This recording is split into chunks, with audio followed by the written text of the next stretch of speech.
Oh, there we go. There we go. What's up, my friends? How's it going? I'm just going to the grocery store to get some groceries. And I'm going to tell you a story about the time I almost got my head blown off. It's true. I had a gun held to my head and everything. It was freaking crazy. Rainy out. Well, not rainy, it's gray and cloudy. It was raining. All right, so this story took place at about 3 or 4 in the morning. I was up very late that night, and I was living with my father. This was at my old house. And my father, it was like a Saturday night or something. He was going out to a late party that was going on in the town next over to us, which is actually where I'm at now. And basically, he left the house at, like I said, 3 in the morning, and he didn't lock the door. We didn't lock our doors there. It was a very quiet area, and there was no need really, because if someone was going to break into our house, they would have got into our house. It was this old, like, dilapidated house. And anyways, about 10 minutes after he left, I heard someone come back in through the door, because my room was right by the back door. Presumably it was my father. He had come back for some reason. About 10 seconds after that, someone burst into my room, and he was wearing a balaclava, and he had a gun in his hand. It was like this, it wasn't like a super sexy gun or anything. It was just like this regular 9mm looking Glock or something like that. I don't know too much about guns, but it was a basic looking modern gun. And anyways, I didn't know how to react at first. I thought it was a joke maybe. And so I guess, because I started laughing, and he's pointing the gun at my face, and he's like, "Don't look at me, don't look at me." And I was like laughing, and I was just like, sort of in shock too, I guess. And after I realized it wasn't a joke, I started to realize it was a serious situation, a very, very serious situation. I'm like, oh shit. That took about 10 seconds for that to set in. And I listened to him, obviously. So I turned around, I got on my stomach, I was on my bed, and I just put my face on my pillow, I guess. And he started asking for the drugs. He's like, "Where are the drugs? Where are the drugs? Where's the weed?" And I didn't actually have any weed at the time. I was all out of weed. And so I'm like, I don't have any weed. I don't have any weed. And he's like, "Come on, where's the weed? Where's the stash? Where's the stash?" Or something. And he was like implying that I had some sort of like big amount of weed. Like he thought like I was a dealer or had a grow op or something going on, which I didn't.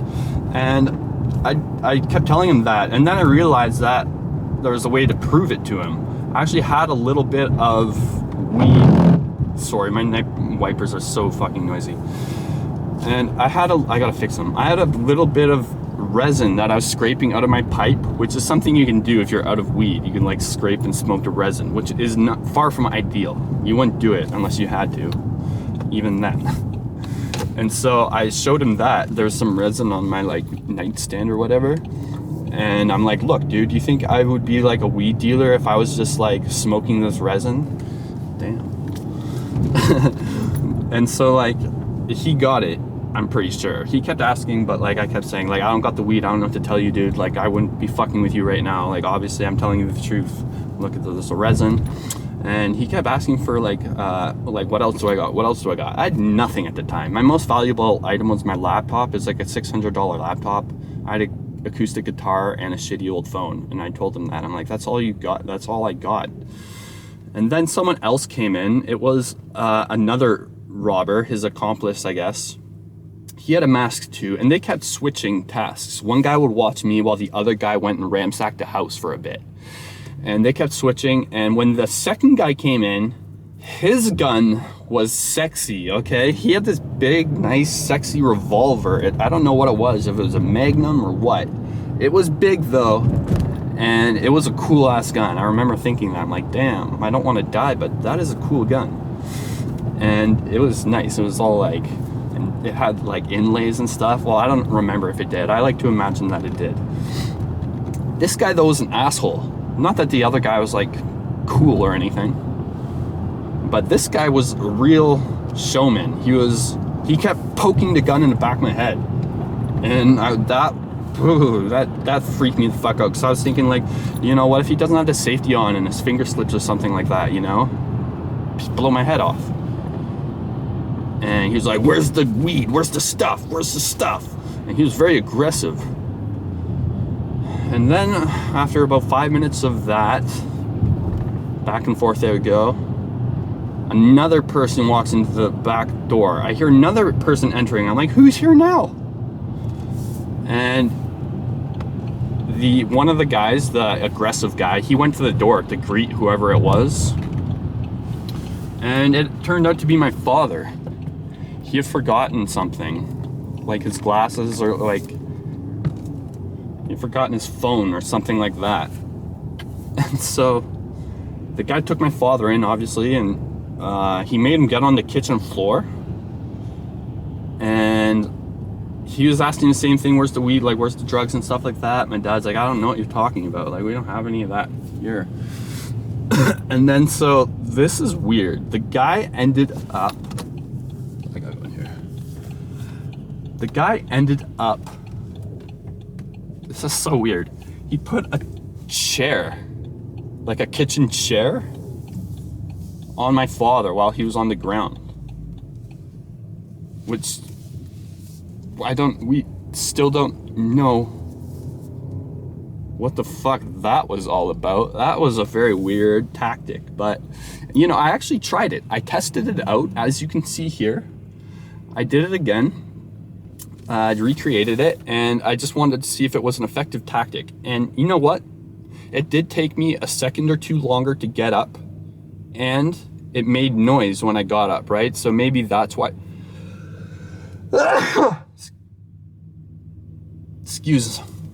Excusez-moi. And so maybe that was why they did that.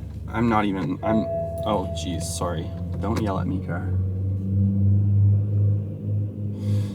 And so yeah, that's obviously why they did that, I think. I just thought it was kind of funny and weird.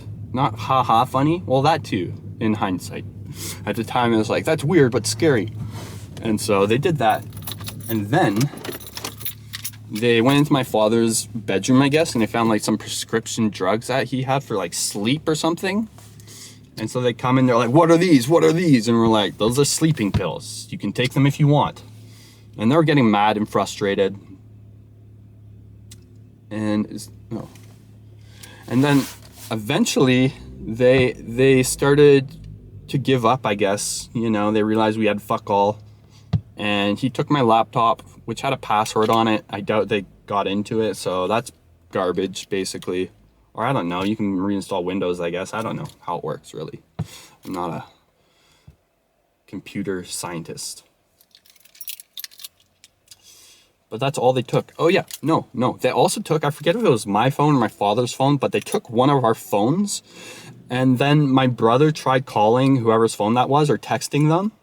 And I'm pretty sure it was my dad's phone, and they texted them, and it said, yeah, we want $10,000 or your brother and your father are dead.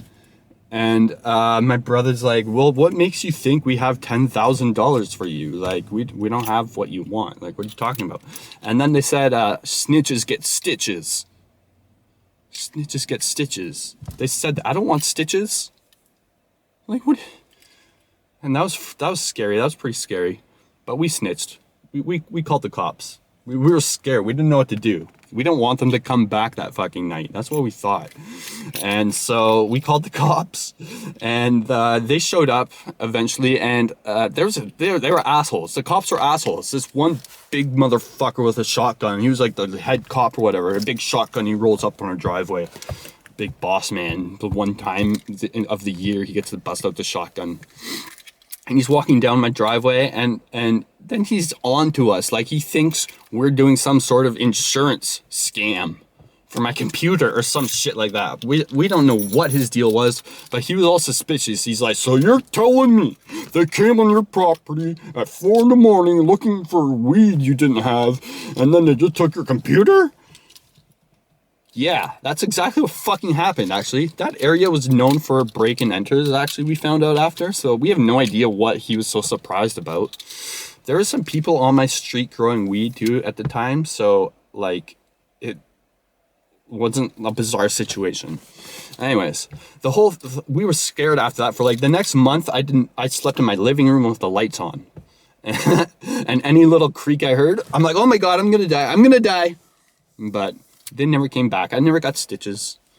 And I thought about it rationally while the guy had the gun to my head. I was thinking, like, these guys are probably desperate and looking for drugs and money, but they're probably not psychopaths that are going to blow my head off if they don't get it. Like, you rarely hear of a needless murder like that. Usually there's a reason, you know? And yeah, that would obviously be, they didn't want to kill somebody, obviously. That would be like the worst case scenario for them.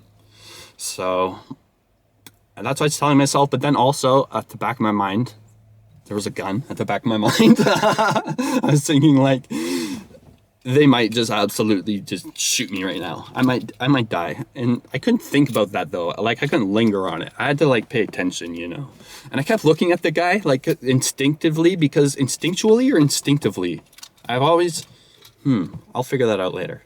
And I was, what was I saying? Yeah, so I kept looking at the guy and he kept saying, don't look at me. Don't fucking look at me. Because he didn't want me to see his face in case I described him to the cops. Which I did to the best of my ability. One guy was white, the nicer guy. And then the other guy, I'm not sure what he was. Because you can only see their eyes. But he had like brown skin tone. He could have been like Indian or Mexican or something. I don't know. There's not a lot of Mexicans here, but who knows? Who knows? So I just told him that. I'm like, it was like, he had brown skin and the other guy was white. And I described their guns to him. I'm like, one was sexy as fuck. No, I didn't say that, but I described the guns. And that's about it. I don't have any enemies or anything, so like I don't know like how they got that information that we had weed, or like maybe they got the wrong address. Maybe they're just a couple of bumbling fools. Who knows? It would have been nice if I had a gun and would be able to shoot them in the head.